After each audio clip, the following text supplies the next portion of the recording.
I walked through the front door of my childhood home after pulling a double shift at St. Mary's Hospital, my scrub still damp with sweat and my feet aching in ways that only 12 hours of nursing could create. The silence hit me first. No excited barking, no scrambling paws against hardwood floors, no golden blur of fur racing to greet me. My heart stopped. Rusty always met me at the doortail, wagging so hard his entire body wiggled with pure joy. The emptiness felt wrong, like walking into a house where someone had died. I called his name, my voice echoing through rooms that suddenly felt hollow and foreign, but only silence answered back.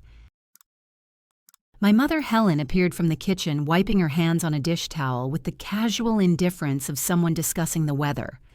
Her graying hair was pulled back in the same messy bun she'd worn for years, and her faded purple sweater hung loosely over her thin frame.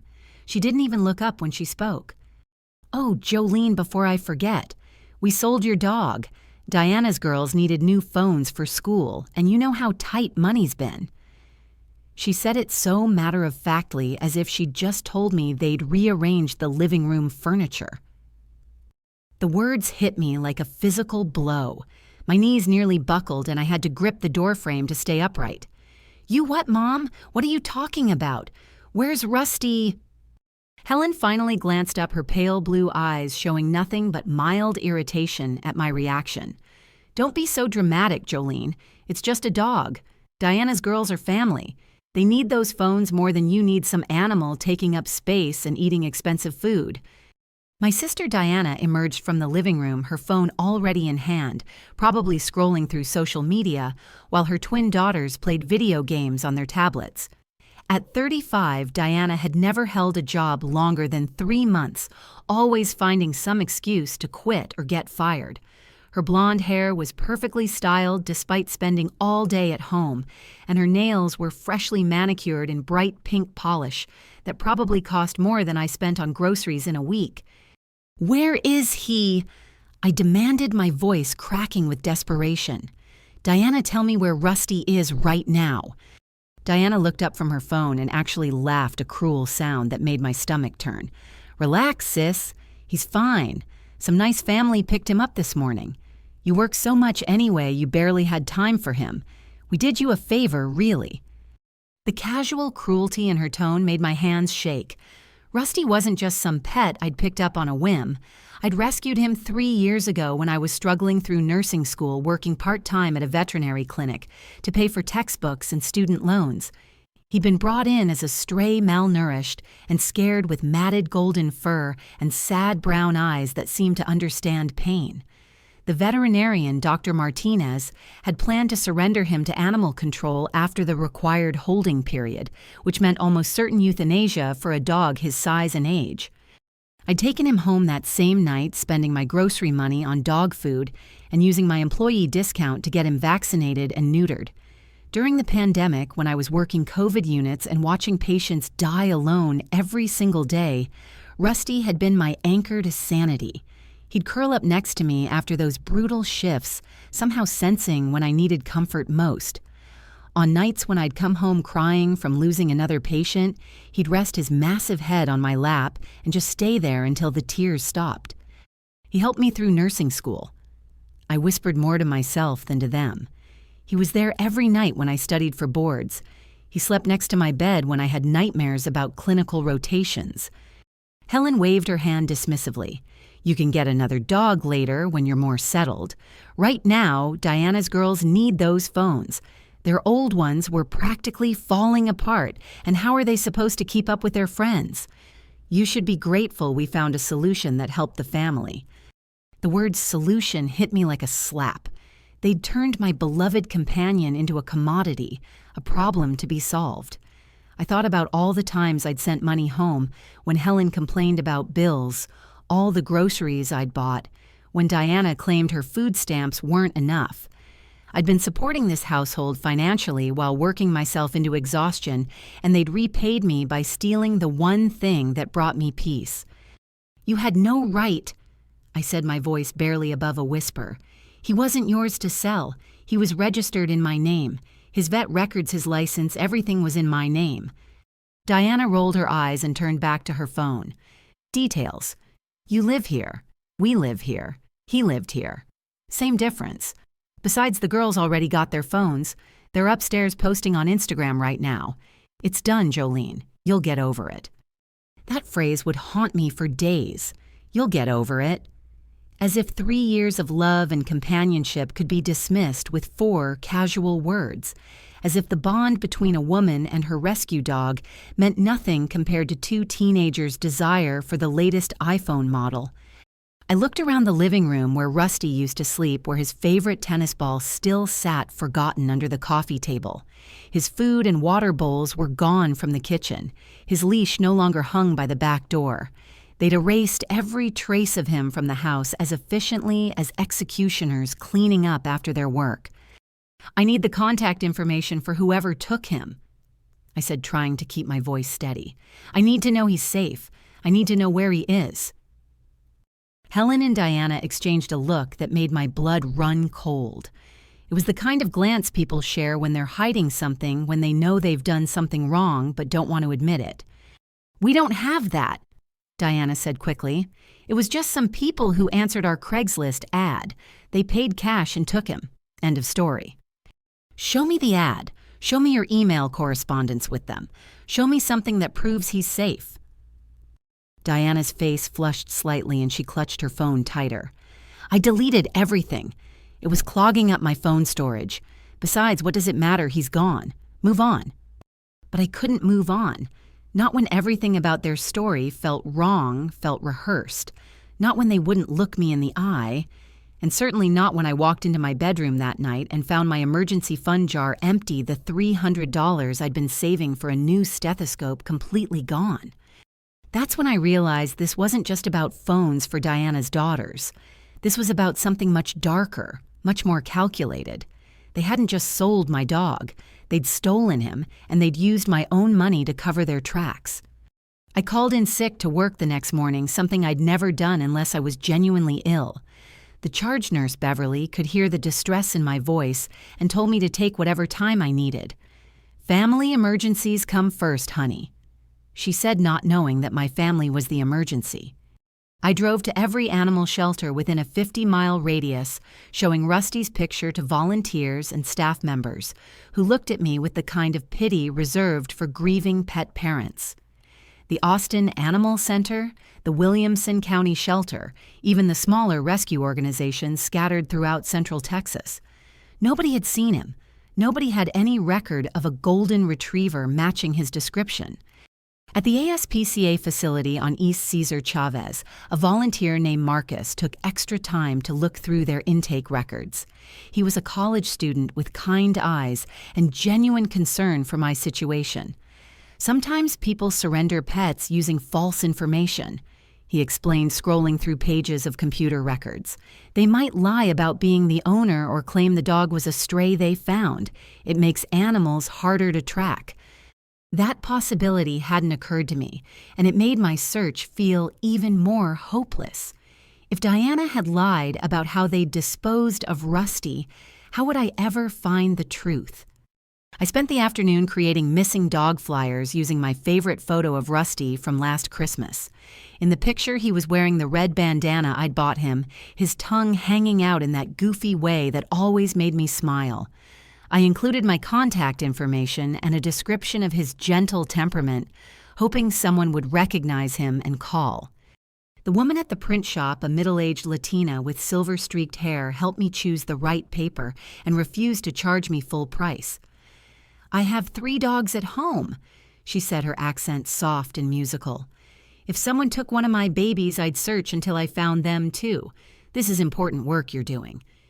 I posted flyers at every veterinary clinic, pet store, and dog park in 3 counties. The responses started coming within hours, but they were all false leads. Someone thought they'd seen a golden retriever at a park in Round Rock, but it turned out to be a different dog entirely. Another caller was certain they'd spotted Rusty at a PetSmart in Cedar Park, but the dog had different markings and belonged to a family who'd had him for years. Each disappointing phone call felt like losing him all over again. On the third day of searching, I visited my neighbor Margaret, an elderly widow who'd always been fond of Rusty. She lived in the blue Victorian house next door and had often given him treats when we passed during evening walks. Margaret was in her 70s with white hair that she wore in neat curls and a garden that was the envy of the entire neighborhood. "Oh, honey," she said when I explained what had happened. I wondered why I hadn't seen him lately. Diana mentioned a few weeks ago that she was getting tired of walking him when you worked long shifts. I actually offered to help out, said I'd be happy to let him stay in my yard during the day, but she got all snippy about it. This was news to me. Diana had never mentioned anything about walking Rusty being a burden, and I'd certainly never asked her to do it. During my longer shifts, I'd arranged for a dog walker service that cost me $40 a week. Margaret invited me in for sweet tea and continued sharing what she'd observed. "Your sister's been acting strange lately. Lots of people coming and going at odd hours. Different cars in the driveway. I thought maybe she was finally dating someone, but the visitors never stayed long enough for that." The image Margaret painted was disturbing. What kind of business was Diana conducting from our family home? And why had she suddenly become interested in Rusty's care routine when she'd never shown any concern before? That evening, I confronted Diana directly. She was in the living room painting her nails, the smell of acetone filling the air. Her daughters were upstairs in their room, and I could hear them giggling over their new phones, completely oblivious to the destruction their mother had caused. "Margaret says you offered to get rid of Rusty weeks ago. She says you were complaining about taking care of him." Diana didn't look up from her nails, carefully applying a coat of sparkly purple polish. "So what? He was a lot of work. Barking all the time, needing to be fed, needing to go outside. I'm not a dog person, Jolene. I never pretended to be. I never asked you to take care of him. I had a dog walker. I handled all his needs myself." "Well, maybe I was tired of listening to him whine when you weren't here. Maybe I was tired of cleaning up dog hair and dealing with the smell of dog food. You don't pay rent here, so I figured I had some say in what goes on." The accusation that I didn't contribute financially was so outrageous that I actually laughed. "Diana, I've been giving Mom $300 a month for household expenses, plus buying groceries, plus paying for half the utilities. I've probably contributed more to this house in the past year than you have in the past 5 years combined." Helen appeared in the doorway, her face already set in defensive lines. "That's not fair, Jolene. Diana helps in other ways. She keeps house, she cooks. Sometimes she watches the girls." "She watches her own children," I corrected. "That's called being a parent, not contributing to household expenses." The conversation was going nowhere productive, but I had one more card to play. "I want to see the Craigslist ad you posted. I want to see the email correspondence. I want proof that you actually sold him to a real family and not just dumped him somewhere." Diana's hand slipped smearing purple polish across her finger. "I told you I deleted everything. Stop obsessing over this. It's creepy and weird." "Then show me your browser history. Show me your email trash folder. Show me something that proves you're telling the truth." That's when Diana made her first real mistake. Instead of continuing to claim she'd deleted everything, she got angry. "Fine," she snapped, grabbing her laptop from the coffee table. "I'll show you exactly what happened to your precious dog." She pulled up her Craigslist account and scrolled through her posting history. There it was, posted 8 days earlier. "Free golden retriever to good home. 3 years old house, trained good with kids. Must pick up today." Free. They hadn't sold Rusty at all. They'd given him away for nothing, which meant the story about needing money for phones was a complete lie. But that wasn't the worst part. The worst part was what I saw when Diana clicked on the responses to her ad. 17 people had replied to the posting. Diana had printed out several of the responses, and they were scattered on the desk next to her laptop. I grabbed them before she could stop me, and what I read made my blood run cold. One response was from someone who trained dogs for protection work and wanted to know about Rusty's bite strength and aggression potential. Another came from a person who needed a dog for breeding purposes, and asked detailed questions about his bloodline and health history. A third response mentioned training new fighters and asked if Rusty had any previous combat experience. These weren't families looking for a pet. These were people involved in dog-fighting breeding operations and other forms of animal exploitation. Diana had advertised my gentle, loving companion as free to anyone who wanted him without screening the responses or caring where he ended up. Diana. I whispered, my voice shaking with horror. These people aren't pet owners. Look at what they're asking about. Look at what they want him for. She snatched the papers back, but I'd already seen enough. One response in particular stood out because it had been highlighted in yellow marker. The person had written, "I can pick up today. I train dogs for specialized work and always need new candidates. Is he aggressive? Does he have any bite history? My facility is outside the city limits where noise isn't a problem." The highlighting suggested Diana had chosen this particular respondent, which meant my beloved therapy dog was now in the hands of someone who ran some kind of training facility where noise isn't a problem. The implications made me physically sick. I ran to the bathroom and threw up everything I'd eaten that day. When I came back, Diana was shoving the papers into her purse and closing her laptop. "You chose the dogfighting person, didn't you?" I demanded. "You specifically chose the person who wanted to use him for violence." Diana stood up and faced me, and for the first time since this nightmare began, I saw something ugly and satisfied in her expression. Maybe I did. Maybe I thought it was time you learned that the world doesn't revolve around what makes you happy. Maybe I thought your dog needed to earn his keep for once instead of just being your little emotional support pet. The cruelty in her voice was breathtaking. She hadn't just gotten rid of Rusty because he was inconvenient. She'd deliberately chosen to place him in danger because she wanted to hurt me. This was calculated revenge for some perceived slight, some jealousy or resentment that had been building for months or years. "I want the contact information for whoever took him," I said, my voice deadly calm. "I want their name, their phone number, and their address, right now." "No," Diana said simply. "I deleted everything just like I told you, and even if I hadn't, I wouldn't give it to you. You need to learn to let things go, Jolene.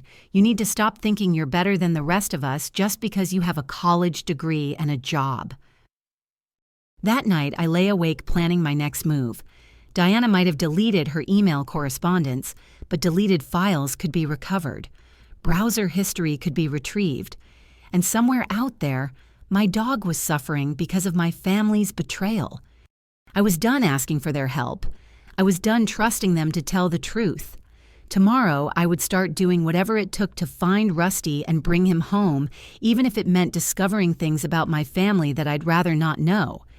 I took another personal day from work and drove to Best Buy, where a tech support specialist named Kevin helped me purchase data recovery software. He was a young guy with thick glasses and genuine enthusiasm for helping people retrieve lost files. When I explained that I needed to recover deleted emails that might help me find my missing dog, he spent an extra hour showing me advanced recovery techniques and didn't charge me for the consultation. Back at home, I waited until Diana left for her weekly grocery shopping trip before accessing her laptop. The recovery software worked better than I'd hoped, pulling up fragments of deleted emails, browser history, and even draft messages she'd never sent. What I discovered made my hands shake as I scrolled through the evidence of her deception. Diana hadn't just posted one ad for Rusty. She'd posted 3 different ads on 3 different platforms over the course of 2 weeks, testing different descriptions to see what kind of responses she'd get. The first ad had described him as a gentle family pet, which had generated mostly legitimate inquiries from actual families. She'd ignored all of those. The second ad had emphasized that he was free to good home, must go immediately, which had attracted people looking for cheap or free dogs for various purposes. Some responses were still legitimate, but others were more questionable. The third ad, the one she'd ultimately used, had included phrases like strong build and energetic personality, along with the urgent, must pick up today deadline. This version had attracted exactly the kind of responses she'd been hoping for people who wanted dogs for fighting breeding operations and other forms of exploitation. I printed out everything I could recover, building a file of evidence that painted a disturbing picture of Diana's intentions. She deliberately crafted her advertisement to attract people who would use Rusty for violent or commercial purposes. This wasn't carelessness or poor judgment. This was malicious intent. The highlighted response that had caught my attention earlier belonged to someone named Tommy Rodriguez, who operated something called Apex Training Solutions outside the city limits. His email signature included a phone number and a rural address in Bastrop County. He'd written, "I can pick up immediately. My facility specializes in training working dogs for security and protection services. Noise and space aren't issues at my location. Can pay cash on pickup if dog shows potential for aggressive training protocols." I called the number, my heart pounding as it rang. A gruff male voice answered on the third ring. "Yeah.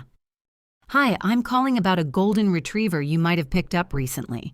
His name is Rusty, and he was advertised on Craigslist by mistake. I'm his actual owner, and I'd like to arrange to get him back." There was a long pause. "Lady, I don't know what you're talking about. I don't deal with Craigslist." "Please, I have the email correspondence. You responded to an ad posted by Diana Patterson 8 days ago. The dog is 3 years old, golden retriever, very gentle temperament. I can pay you whatever you think is fair." Another pause, then a slight softening in his tone. "Look, I might have picked up a dog recently, but it wasn't from any Diana person. And if I did have a dog like that, he ain't here no more anyway." "What do you mean he's not there? Where is he?" "I mean, I run a business, lady. Dogs that can't do the work don't stick around long. I got overhead to think about." The implications of his words hit me like a physical blow. Tommy Rodriguez had evaluated Rusty for fighting potential, found him too gentle for the work, and then sold him to someone else. My therapy dog was being passed around like merchandise, each transfer taking him further from home and deeper into danger. "Who did you sell him to?" I demanded. "I need to know where he is now." "That ain't how this works. I got a reputation to protect. Can't go giving out customer information to every person who calls claiming to own a dog." I tried a different approach. "I'm a registered nurse. I can pay you for information. I just need to know he's safe." Tommy laughed, but it wasn't a pleasant sound. "Safe, lady. If the dog I'm thinking of is really yours, then safe ain't exactly the word I'd use for where he ended up." "What do you mean, what happened to him?" "Look, I'm going to be straight with you because you sound like you really care about this animal. The golden I picked up last week was too soft for my work. Sweet dog, real gentle, just wanted to play and get petted. No fight in him at all. So I moved him along to someone who had use for that kind of temperament." "What kind of use? Who has him now?" "Medical supply guy. Pays good money for healthy dogs with calm personalities. Says the researchers prefer animals that won't bite the handlers or cause problems during procedures." The room started spinning around me. Medical supply, researchers, procedures. Tommy was talking about animal experimentation, about laboratories that use dogs for testing and research. Rusty wasn't in a fighting ring. He was in something potentially much worse. "Give me the contact information for this medical supply person," I said, my voice barely steady. "Right now." "Can't do that, but I will tell you this much since you seem like you really love that dog. Guy's name is Marcus Webb. Runs a business called Lone Star Animal Supply. Ships dogs all over Texas to different research facilities. Pays $300 per dog, no questions asked." $300. The exact amount that had disappeared from my emergency fund. Diana hadn't just given Rusty away for free. She'd sold him to Tommy Rodriguez, who had then sold him to Marcus Webb for laboratory experimentation. And they'd used my own money to fund their betrayal. "How long ago did you sell him to this Webb person?" 5 days, maybe 6. Webb comes by twice a week to pick up inventory. Your dog probably got shipped out to one of his client facilities already." I hung up and immediately started searching online for Lone Star Animal Supply and Marcus Webb. What I found made me physically sick. Webb's business was a Class B dealer license, which meant he was legally authorized to obtain random source dogs and cats for research purposes. His website advertised healthy research animals, available for pharmaceutical testing, surgical training, and experimental procedures. The site included testimonials from research facilities praising the quality and temperament of his animals, along with price lists for different breeds and age ranges. Golden retrievers like Rusty were listed in the premium category, described as ideal for cardiovascular research and surgical practice due to size and docile nature. I called Webb's business number, but it went straight to voicemail. The recorded message was professional but chilling. "You've reached Lone Star Animal Supply, your reliable source for research animals throughout Texas and the Southwest. Please leave a detailed message including the type and quantity of animals needed, and we'll respond within 24 hours with availability and pricing." That evening, I confronted Diana with everything I'd discovered. She was in the kitchen making dinner for her daughters, stirring a pot of spaghetti sauce, while humming along to music from her phone. The domestic scene felt surreal given what I now knew about her actions. "I found Tommy Rodriguez," I announced. "I found Marcus Webb. I know exactly what you did." Diana's stirring slowed but didn't stop. "I don't know what you're talking about." "You sold Rusty to a dog fighter who then sold him to a medical research supplier. My dog is probably in a laboratory right now being used for experiments. And you used my emergency fund money to cover the transaction fees." Finally, Diana set down the spoon and turned to face me. Her expression wasn't defensive or apologetic. It was satisfied, almost smug. "Good," she said simply. "Maybe now you'll understand what it feels like to lose something important." The casual cruelty of her response left me speechless. This wasn't about phones for her daughters or household expenses or any of the excuses she'd offered before. This was personal revenge deliberately designed to cause me maximum pain. "Why?" I whispered. "What did I ever do to you to deserve this?" Diana laughed the same harsh sound I'd heard when I first discovered Rusty was missing. "What did you do?" "Really, Jolene?" "You want me to list everything you've done?" She began counting on her fingers, her voice rising with each point. "You went to college while I had to stay home with the girls. You have a career while I can't even get hired at McDonald's because I don't have a degree. You make everyone think you're so responsible and generous, sending money home to help the family when really you're just showing off how much better you are than the rest of us." "Diana, that's not—" "I'm not finished," she snapped. "You walk around here like you're some kind of saint because you're a nurse and you help people, but you never helped me when I needed it. You never offered to watch the girls so I could go back to school. You never helped me figure out how to get a job or build a career. You just threw money at us like that solved everything, like that made you the good daughter who could do no wrong." The resentment in her voice was decades deep, poisonous with jealousy and self-pity. She'd been harboring these feelings for years, watching my life improve, while hers remained stagnant, and she'd finally found a way to hurt me as badly as she felt I'd hurt her. "So you decided to destroy the one thing that brought me happiness," I said. "You decided that my dog should suffer because you're angry about your own choices." "Your dog was a symbol," Diana replied, stirring the sauce with violent motions. "A symbol of how you get to have nice things and be happy while the rest of us struggle. I wanted you to know what it felt like to lose something you couldn't replace." "Where is he now? Which facility did Webb sell him to?" "I don't know, and I don't care. That chapter is closed, Jolene. Move on with your life." But moving on wasn't an option. Not when I knew Rusty was somewhere in the Texas medical research system, probably scared and confused, possibly undergoing painful procedures that would leave him traumatized or worse. Diana might consider that chapter closed, but for me, it was just the beginning of a much larger fight. I spent the rest of the night researching Marcus Webb's client facilities, building a list of research institutions that purchase dogs for experimental purposes. The list was longer and more disturbing than I'd imagined, including major universities, pharmaceutical companies, and private research centers scattered throughout the state. Tomorrow, I would start calling every single one of them until I found my dog, and then I would figure out how to get him back no matter what it took. I started my search with the University of Texas research facilities, since they were closest to home and most likely to have records I could access through public information requests. The woman in the research compliance office was polite but unhelpful, explaining that animal research records were confidential and couldn't be disclosed without proper authorization. However, she said, lowering her voice slightly, if you're concerned about animal welfare violations, you might want to contact Dr. Sarah Chen at the Austin Animal Rights Network. She maintains a database of research facilities and might be able to point you in the right direction. Dr. Chen turned out to be a former veterinarian who'd left clinical practice to focus on animal advocacy work. We met at a coffee shop near the university, and I immediately felt hopeful when I saw the genuine compassion in her eyes as I explained my situation. Marcus Webb is known to our organization, she said, stirring honey into her herbal tea. He's been operating for about 5 years, always staying just within legal boundaries, but selling to some questionable facilities.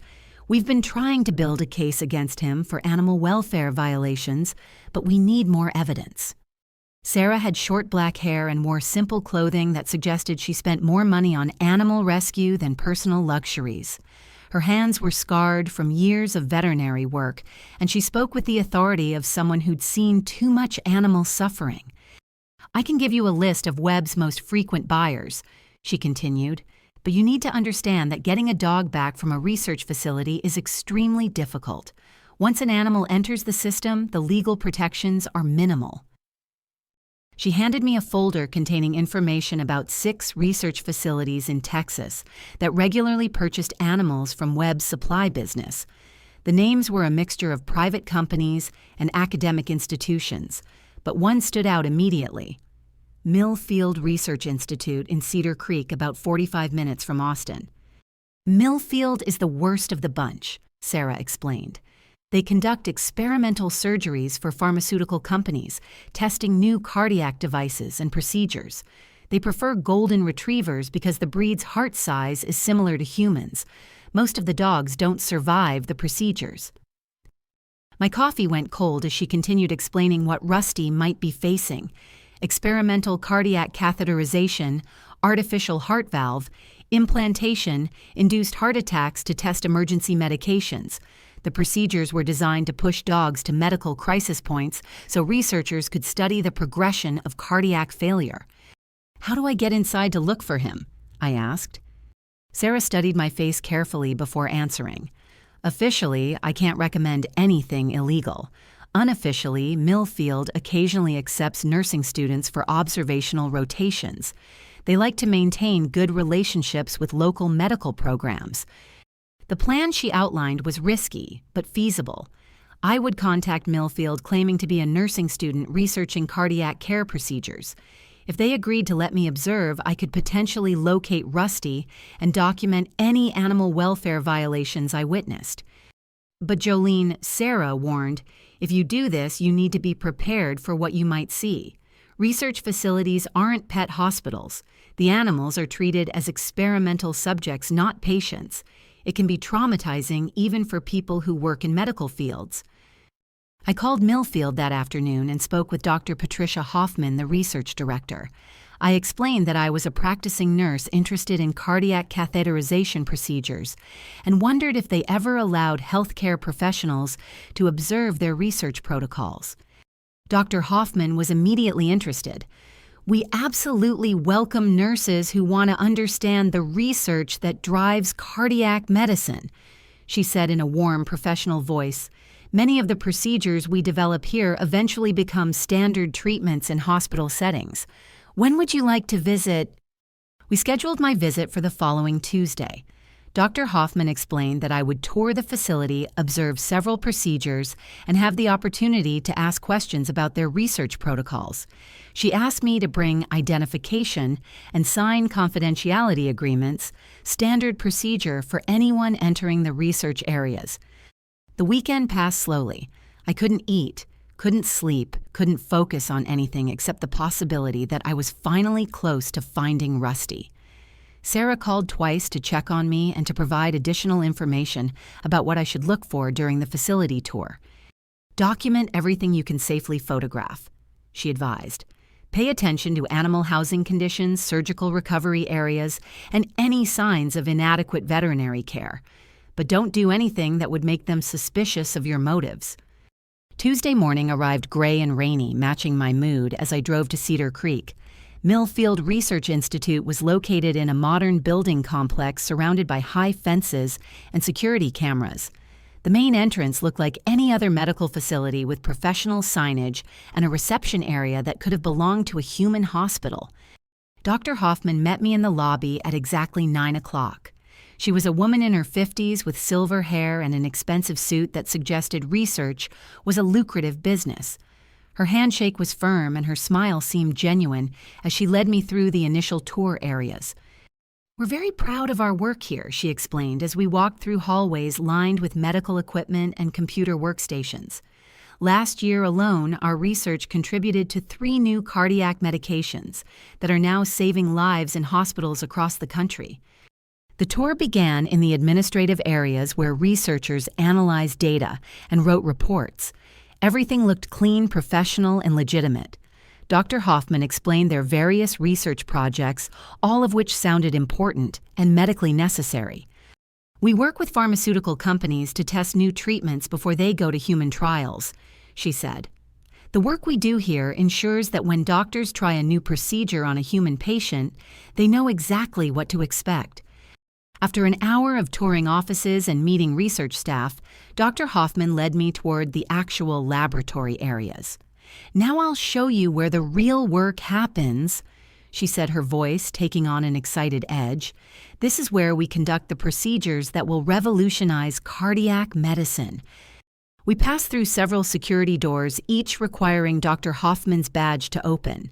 The hallways in this section were more clinical, with the antiseptic smell of a surgical suite and the low hum of medical equipment. Through small windows and laboratory doors, I could see researchers in surgical gowns, working with equipment I recognized from the cardiac units at St. Mary's Hospital. "Our current project involves testing a new type of artificial heart valve," Dr. Hoffman explained as we stopped outside one of the laboratories. "The valve design is revolutionary, but we need to understand how it performs during various types of cardiac stress." Through the window, I could see a surgical table where researchers were working on an anesthetized animal. From the distance and angle, I couldn't tell what kind of animal it was, but the size was consistent with a large dog. "The beautiful thing about this research," Dr. Hoffman continued, "is that we can simulate exactly the kind of cardiac events that human patients experience: heart attacks, valve failures, arrhythmias. We can create these conditions in a controlled environment and test our treatments in real time." The casual way she described inducing heart attacks in animals made my stomach clench, but I kept my expression neutral and professional. This was exactly what Sarah had warned me about. To the researchers, these animals weren't individuals with personalities and feelings.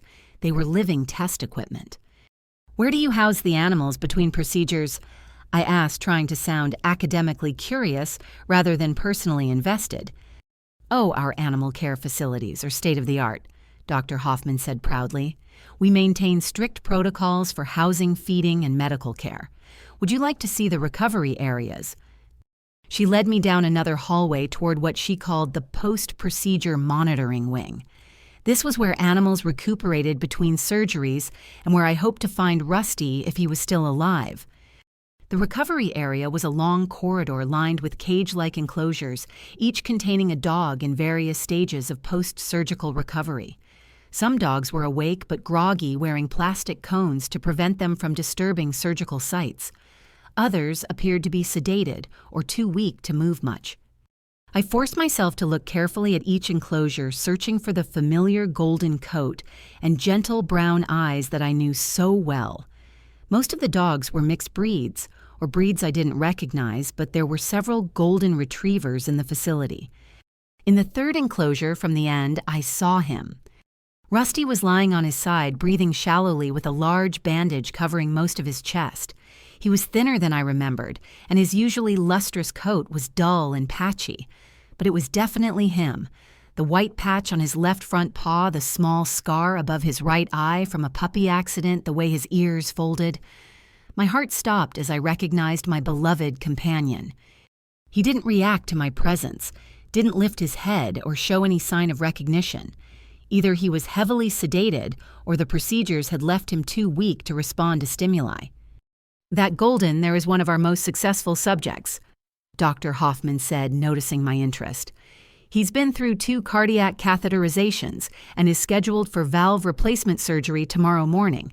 Excellent temperament, very calm during procedures." "What happens to him after the surgery?" I asked, struggling to keep my voice steady. "Well, the valve replacement is a terminal procedure. We'll monitor his cardiac function for 48 hours post-surgery, then euthanize him to examine the valve performance. It's the only way to get accurate data on how the device functions in a living system." Terminal procedure. They were planning to kill him in 3 days after torturing him with experimental surgery that was designed to fail. I gripped the hallway railing to keep from collapsing as the full horror of his situation became clear. "Are you all right?" Dr. Hoffman asked, noticing my reaction. "Some people find the clinical aspects of research disturbing at first, but remember, this work saves human lives. That golden retriever's sacrifice might lead to heart valve technology that saves thousands of people." Sacrifice. As if Rusty had volunteered for this nightmare, as if he'd chosen to endure pain and fear so that humans could benefit from his suffering. The euphemistic language couldn't disguise what this really was: institutionalized animal torture disguised as medical research. I managed to complete the tour without breaking down completely, asking appropriate questions and maintaining my cover as an interested nursing professional. Dr. Hoffman gave me research papers to take home and invited me to return for future observations. "You have exactly the right attitude for medical research," she said as we shook hands in the lobby. "Too many people let emotions interfere with scientific progress, but you understand that some sacrifices are necessary for the greater good." I drove home in a state of shock, my mind reeling with the images of Rusty lying motionless in that cage. He was alive, but barely, and in less than 72 hours they would kill him as part of their experimental protocol. That night I called Sarah and described everything I'd seen. She listened without interruption, then was quiet for a long moment before responding. "Jolene, what you're describing is completely legal. Millfield has all the proper licenses and oversight. Getting Rusty out of there through official channels would take weeks or months if it's possible at all." "Then we don't go through official channels," I said. "We get him out now tonight before they can do any more procedures. That's breaking and entering, theft of research property, and probably several federal crimes. You could go to prison." "Sarah, they're going to kill him in 3 days. If we don't do something now, he dies anyway." There was another long pause. "Let me make some phone calls. I know some people who might be able to help. But Jolene, if we do this, there's no going back. Once you take an animal from a research facility, you become a criminal in the eyes of the law." I thought about Rusty lying in that cage, weak and scared and waiting to die because my sister had decided to hurt me.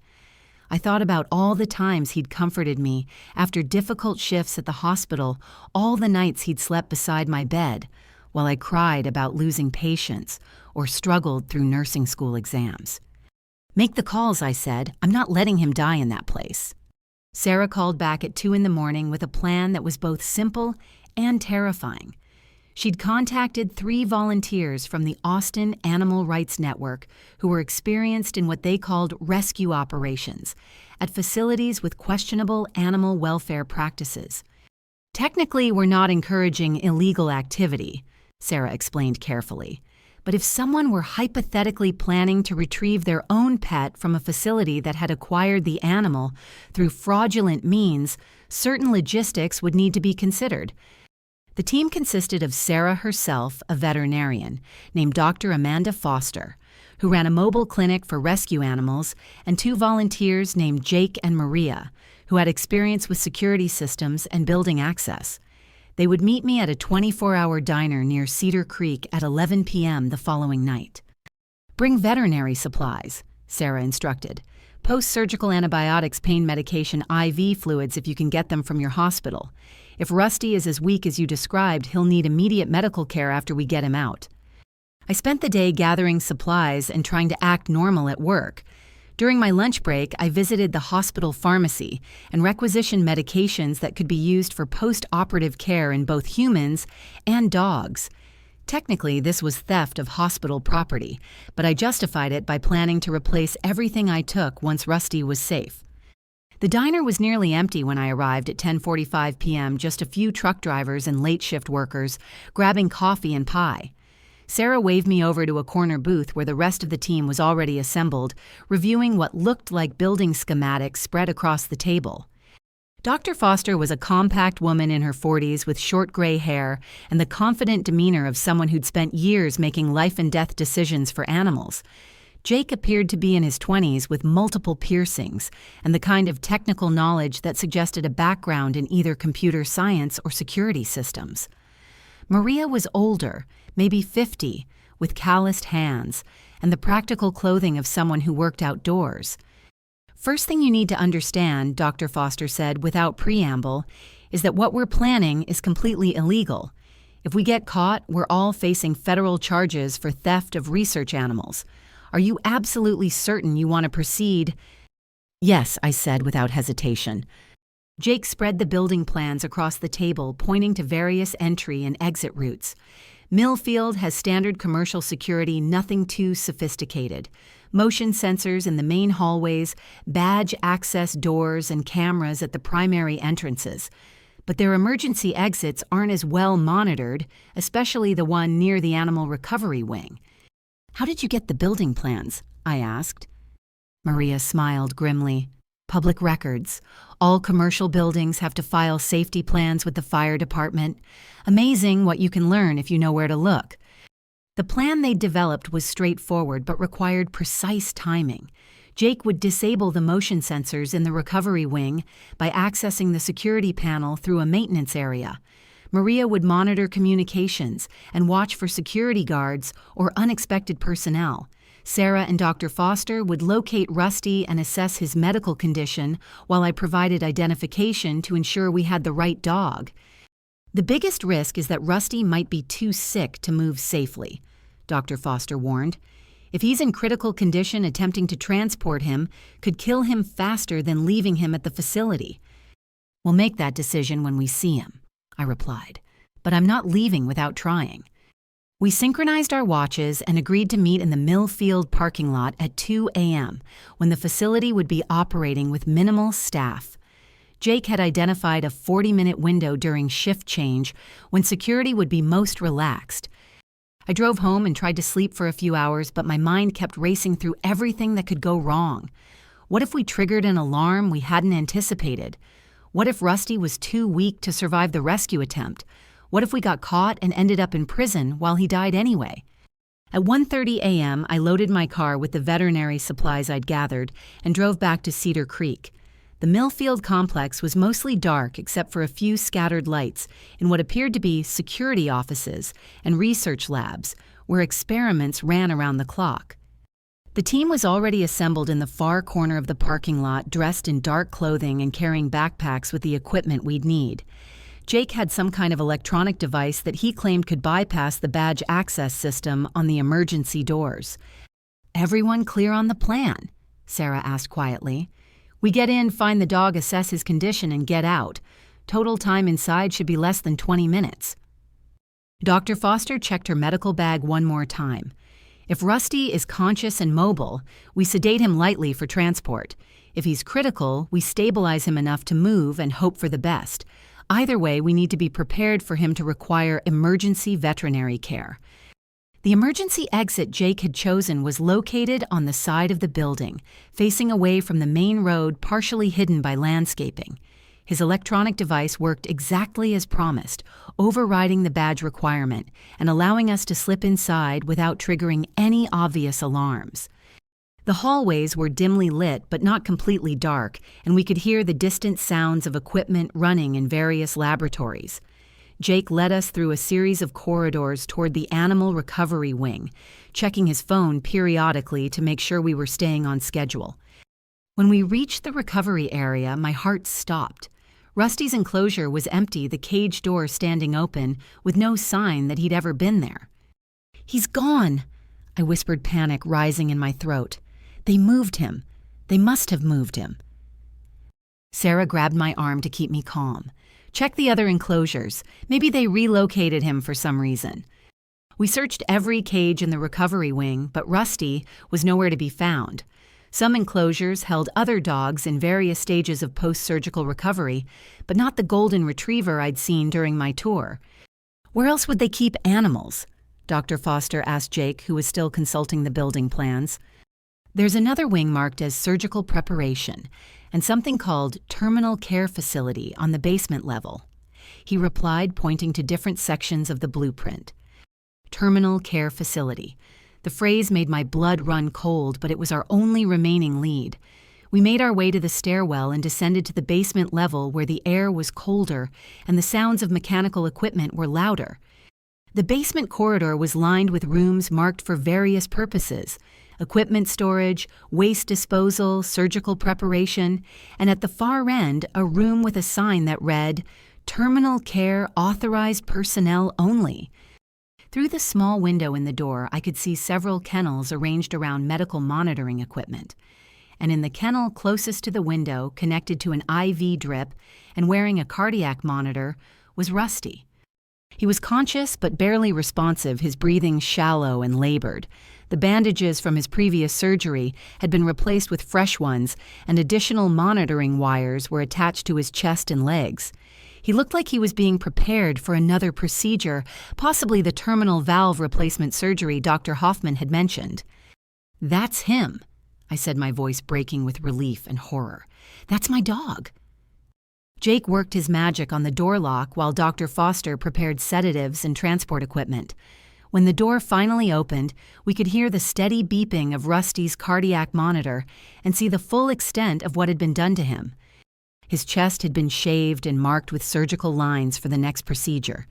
Multiple IV ports had been installed for easy access during surgery. His back legs showed signs of repeated blood draws, and one of his ears had been tattooed with a research identification number.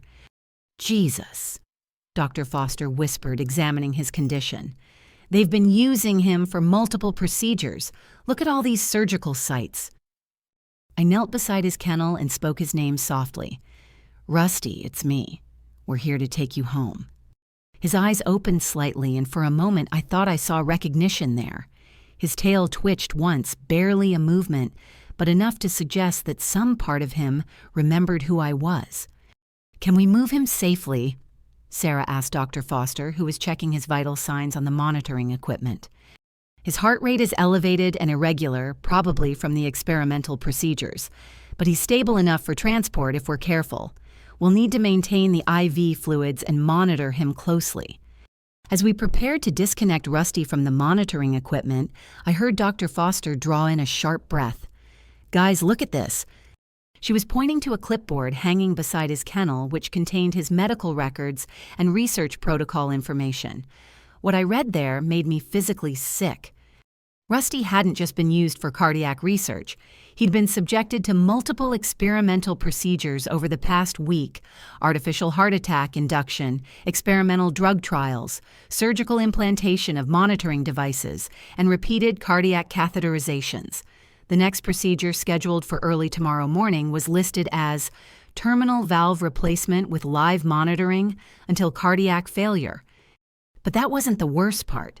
The worst part was the signature at the bottom of his research protocol approval form. The person who had authorized all these experimental procedures, who had signed off on using Rusty as a terminal research subject, was Dr. Patricia Hoffman. And listed as the animal acquisition consultant on the same form was a name that made my hands shake with rage: Diana Patterson. My sister hadn't just sold Rusty to Tommy Rodriguez or Marcus Webb. She'd been working directly with Millfield Research Institute, providing them with animals for experimental procedures. The phone number listed for Diana's consulting services was the same number she'd been using for all those mysterious visitors Margaret had noticed. "She's been doing this for months," I whispered, showing the form to Sarah. "My sister has been stealing pets and selling them to research facilities. Rusty wasn't her first victim." Sarah's face went pale as she read the document. "Jolene, if this is true, we're not just rescuing your dog. We're exposing an organized animal trafficking operation." That's when we heard footsteps in the hallway outside and a voice I recognized from my facility tour. "I thought I heard something down here," Dr. Hoffman was saying to someone. "Security cameras show movement in the terminal care area." We had less than 30 seconds before they discovered us. Dr. Foster quickly disconnected Rusty's monitoring equipment while Jake and Maria gathered the incriminating documents we'd found. I picked up Rusty as gently as I could, surprised by how light he felt after a week of inadequate nutrition and medical stress. "Emergency exit is at the end of this hallway," Jake whispered, leading us away from the approaching voices. "Move fast, but stay quiet." Rusty was conscious but too weak to struggle as I carried him through the basement corridors. Behind us, I could hear Dr. Hoffman discovering the empty kennel and shouting for security to search the building. We made it to the emergency exit just as alarm bells started ringing throughout the facility. Jake's device worked on this door as well, allowing us to escape into the cold night air where our cars were waiting. "Follow me to the clinic," Dr. Foster called over the sound of approaching sirens. "We need to stabilize him immediately and figure out what damage they've done." As we drove away from Millfield Research Institute, I looked in my rearview mirror to see security lights flooding the parking lot and police cars arriving to investigate the break-in. We'd gotten out just in time, and we'd taken more than just my dog. We'd taken evidence of a criminal operation that went far beyond one stolen pet. But our real work was just beginning. Rusty needed medical care, and Diana needed to face justice for what she'd done, not just to him, but to countless other animals who'd suffered because of her greed. Dr. Foster's mobile veterinary clinic was housed in a converted barn on the outskirts of Austin, equipped with surgical facilities and recovery areas that rivaled many traditional animal hospitals. She worked through the night stabilizing Rusty's condition, administering antibiotics to prevent infection and pain medication to ease the trauma from his repeated surgical procedures. "His heart rhythm is still irregular," she explained as dawn broke outside the clinic windows, "but that should improve once the experimental drugs leave his system. The good news is that none of the procedures appear to have caused permanent damage. His heart function is actually quite strong considering what he's been through." Rusty slept peacefully in a recovery kennel, finally free from the monitoring wires and IV tubes that had connected him to research equipment. The cardiac monitor Dr. Foster had attached showed steadily improving vital signs, and for the first time in a week, I allowed myself to hope that he would fully recover.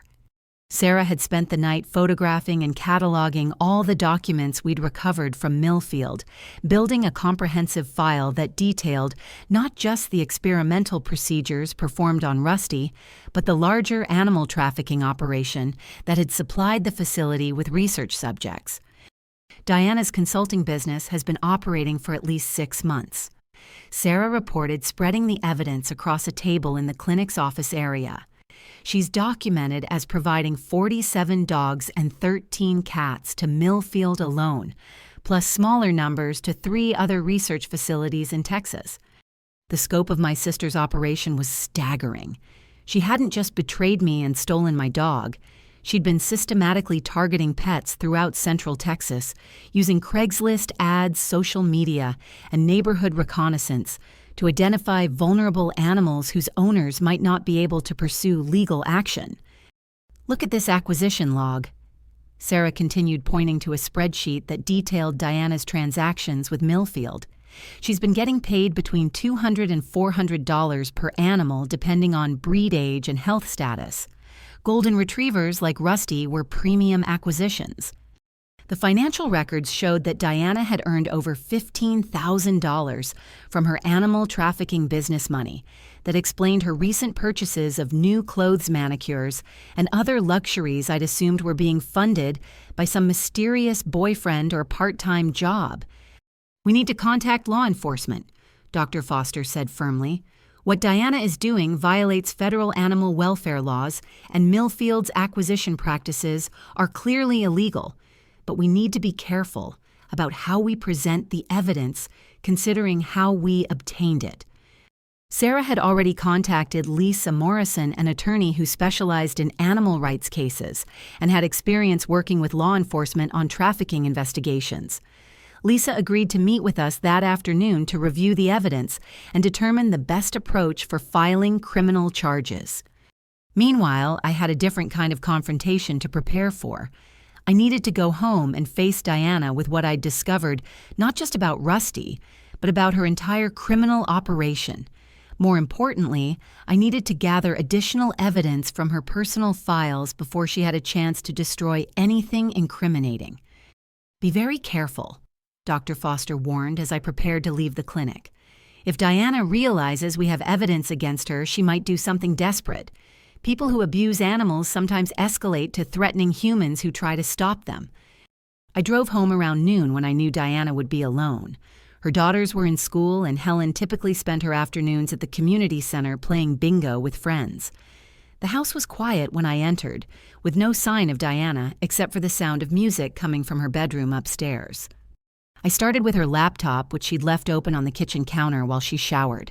The recovery software I'd used before allowed me to pull up months of deleted files, revealing the true scope of her animal trafficking business. Diana had been methodical in her approach, creating fake social media profiles to scout for pets, researching which animals brought the highest prices from research facilities, and maintaining detailed records of her transactions. She'd even created a rudimentary business plan outlining her goal of expanding into neighboring counties and increasing her monthly income from animal sales. What made the evidence even more damning was her communication with Dr. Hoffman and other researchers. Diana hadn't just been a passive supplier responding to requests for animals. She'd been actively collaborating with Millfield to identify specific breeds and characteristics that would be most valuable for particular research projects. One email exchange from 3 weeks earlier showed Diana asking Dr. Hoffman about upcoming research needs. "Do you still need golden retrievers for the cardiac project? I have a lead on a really nice one. 3 years old, perfect temperament, great health. Owner works long hours and wouldn't notice right away if he went missing." The really nice one had been Rusty. Diana had been planning to steal him for weeks, waiting for the right opportunity to make her move.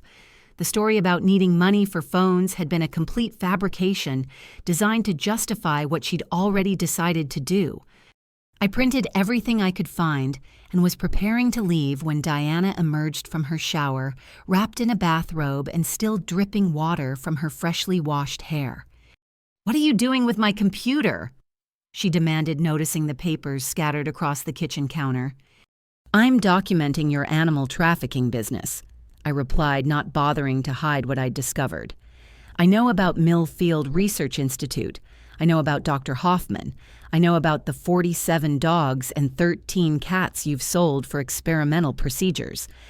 Diana's face went through several expressions in rapid succession: surprise, anger, fear, and finally a kind of desperate calculation as she tried to figure out how much I actually knew.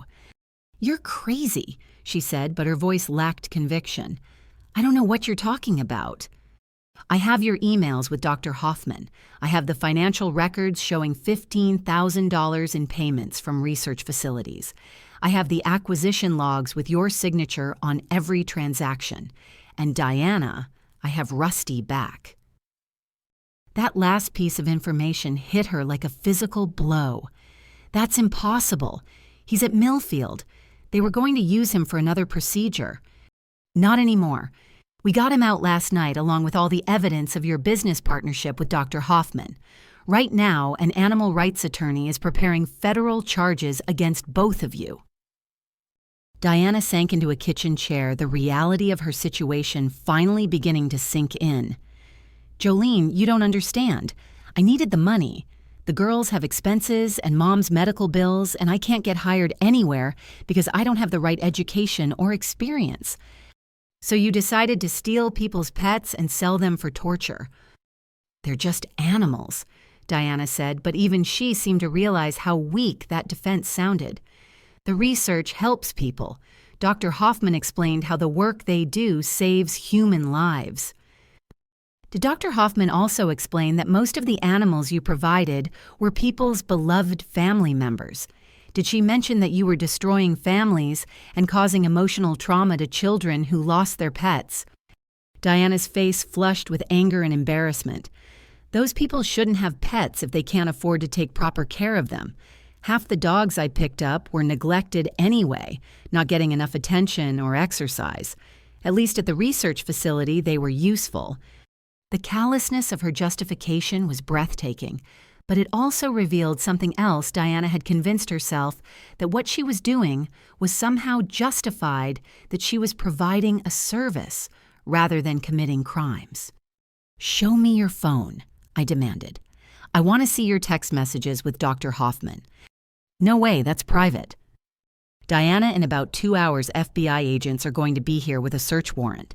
You can show me your phone now, or you can explain to federal investigators why you refuse to cooperate." That wasn't entirely true. Lisa Morrison hadn't yet filed any official complaints, and I had no idea whether federal agents would actually get involved. But Diana didn't know that, and the threat was enough to make her hand over her phone. The text messages were even more incriminating than the emails. Diana and Dr. Hoffman had developed a casual, friendly relationship, exchanging information about research needs and animal availability, like they were discussing grocery shopping. "Dr. Hoffman, we're starting a new pain management study next month. Need 6 to 8 medium-sized dogs, preferably mixed breeds. Can you help?" Diana: "Sure, I've got my eye on a few possibilities. There's a really cute beagle mix I saw at the dog park yesterday, owner. Leaves him tied up outside coffee shops all the time. Want me to check him out?" Dr. Hoffman: "Perfect. Beagles are ideal for pain research because they're so vocal about discomfort. Makes it easier to measure responses." The casual way they discussed using a dog's capacity for suffering as a research advantage made me physically sick. These weren't scientists conducting necessary medical research. These were people who had lost all empathy for the animals they were exploiting. But the most shocking discovery came in a series of messages from just 3 days earlier, after my visit to Millfield had apparently made Dr. Hoffman nervous about security. "Dr. Hoffman, one of our research subjects was recognized during a facility tour. Someone claiming to be a nursing student was asking specifically about the golden retriever you provided last week." "Diana, that would be my sister. She's been making a fuss about her missing dog. Don't worry, I can handle her." "Dr. Hoffman, how do you plan to handle her?" "Diana, I'm going to have her committed for psychiatric evaluation. I've already contacted a doctor who's willing to sign the paperwork. Once she's in a 72-hour hold, she'll lose credibility if she tries to make trouble for us." The room started spinning as I read Diana's plan to have me institutionalized. She hadn't just stolen my dog and sold him for experimental torture. She'd been planning to destroy my life, my career, and my freedom to prevent me from exposing her crimes. "You were going to have me committed to a psychiatric facility," I said, showing her the text messages. "You were going to destroy my nursing license and ruin my life to cover up your animal trafficking business." Diana's expression hardened, and for the first time I saw the true depth of her hatred and resentment. "You ruined everything by being so obsessed with that stupid dog. All you had to do was accept that he was gone and move on with your life.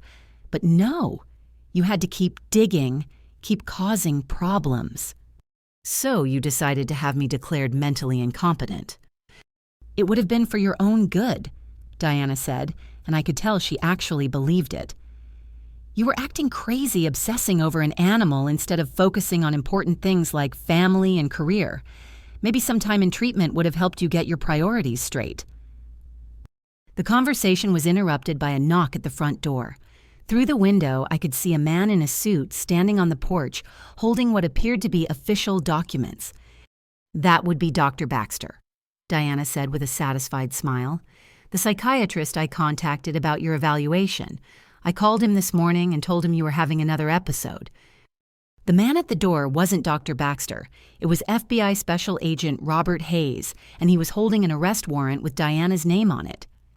The next few hours unfolded like a movie I was watching rather than living.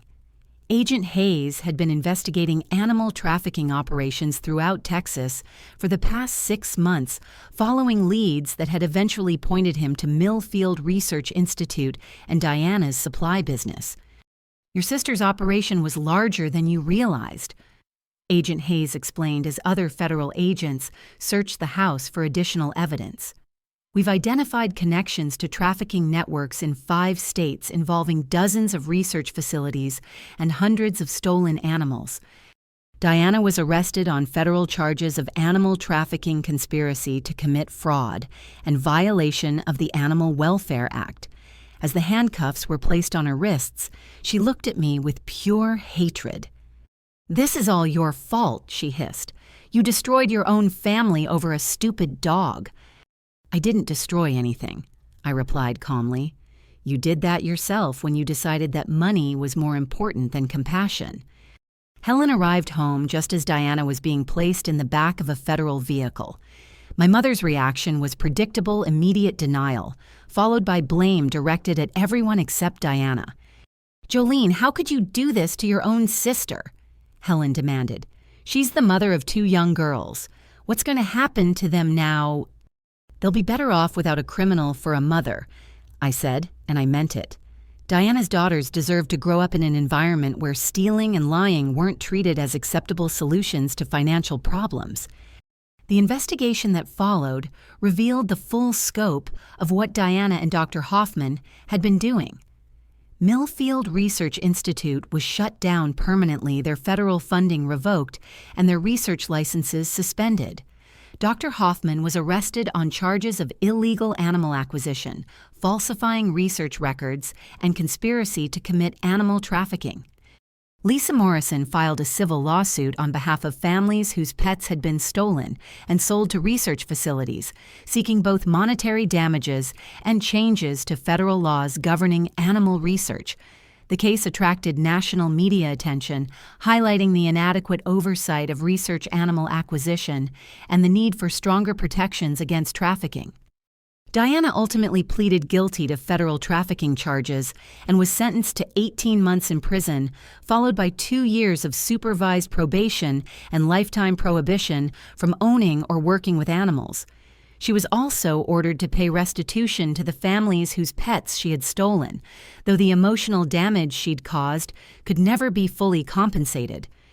Dr. Hoffman received a harsher sentence, 5 years in federal prison, plus substantial fines for her role in operating an illegal animal acquisition network. Millfield Research Institute was forced to pay over $2 million in civil penalties and restitution to affected families.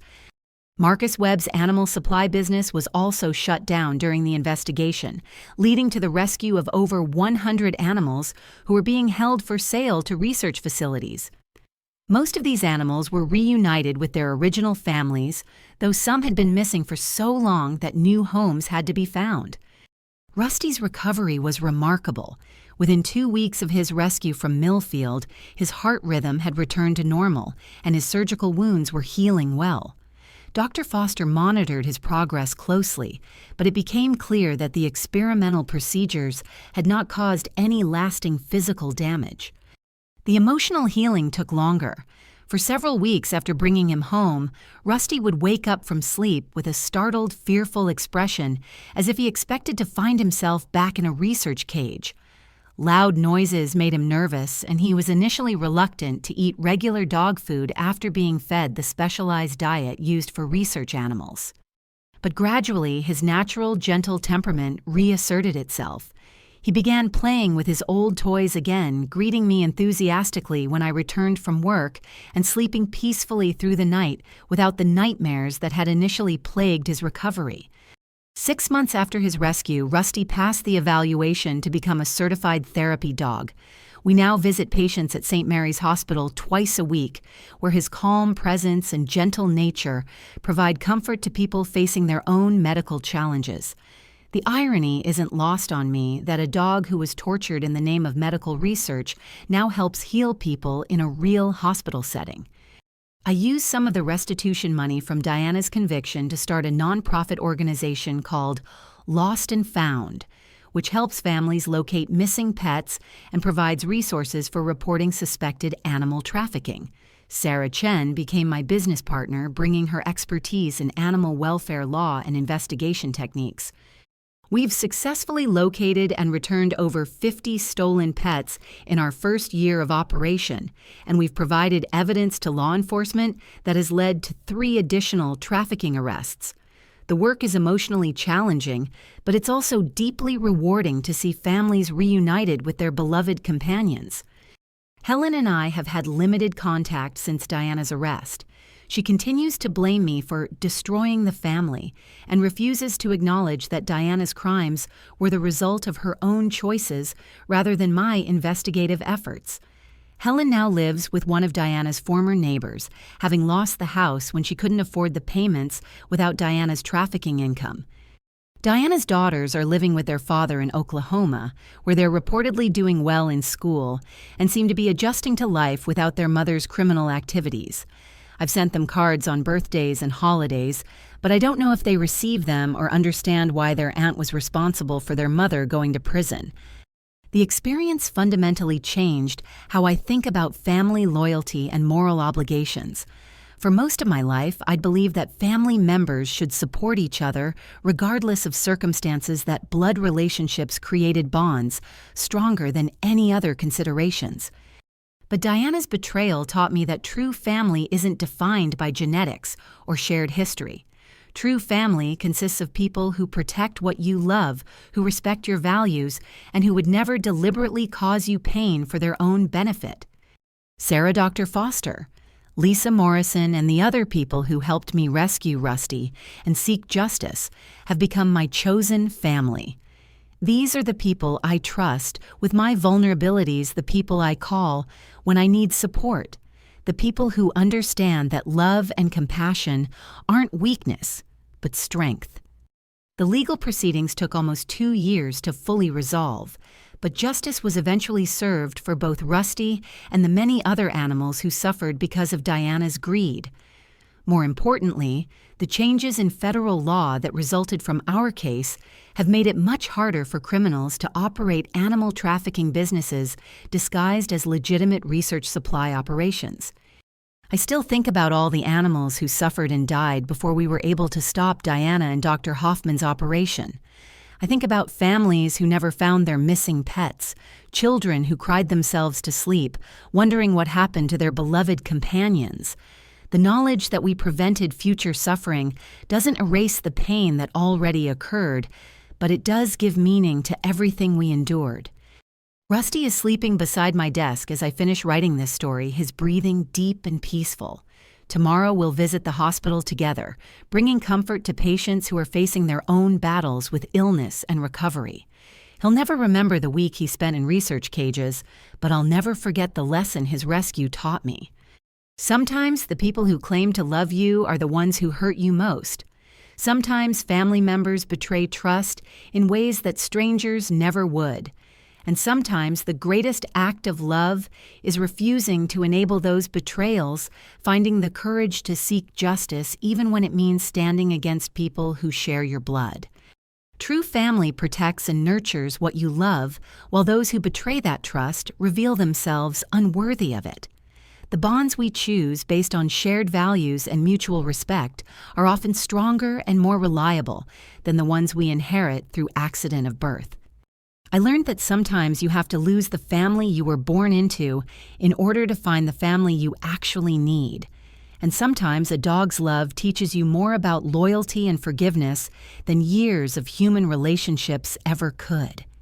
If you've ever experienced betrayal from someone you trusted, or if you've had to choose between family loyalty and doing what's right, I'd love to hear your story in the comments below. How did you find the strength to stand up for your values when it meant standing against people you loved? Please like this story if it resonated with you. Subscribe for more stories about overcoming family betrayal and finding justice in impossible situations, and share this with anyone who might need to hear that they're not alone in facing difficult family dynamics. Your support means everything to me and helps these stories reach people who need to know that healing and justice are possible even in the darkest circumstances. Thank you for listening to my story and for being part of a community that believes love should protect, not destroy. May you find the courage to choose compassion over convenience, and may you always have the support you need to fight for what truly matters.